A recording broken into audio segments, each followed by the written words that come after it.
اس رمضان کے آخر میں انتہائی اہم چیز یہ ہے کہ انسان فطرانہ ادا کرے، جسے اللہ تبارک و تعالیٰ نے روزے دار کے لیے مغفرت کا ذریعہ بنایا ہے اور فقراء کے لیے کھانے پینے کا سامان فراہم کرنے کا سبب بنایا ہے۔ نبی اکرم صلی اللہ علیہ وسلم نے فطرانہ فرض کیا ہر مسلمان نفس کے اوپر، اسے امام مسلم نے روایت کیا ہے۔ یہ فطرانہ ہر اس شخص کے اوپر ضروری ہے کہ جو اسے ادا کر سکتا ہو۔ اس کا وقت رمضان المبارک کے آخری دن کے سورج کے غروب کے ساتھ شروع ہوتا ہے اور عید کی نماز شروع ہونے کے ساتھ ہی ختم ہو جاتا ہے، جیسا کہ حدیث میں آتا ہے کہ جو اسے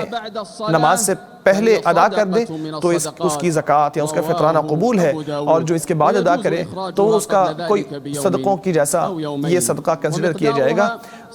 اسے 1 یا 2 دن پہلے بھی ادا کیا جا سکتا ہے، اور اس کو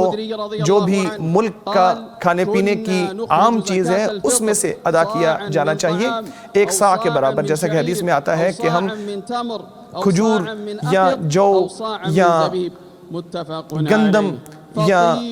میوے کا 1 سا نکالا کرتے تھے، تو خوشی سے اس کو ادا کرو، اس کو مکمل کر کے ادا کرو، اس میں سے کچھ کم نہ کرو، اور بہترین چیزیں نکالو اور بہترین چیزوں کو اختیار کر کے چن کے غرباء تک پہنچاؤ۔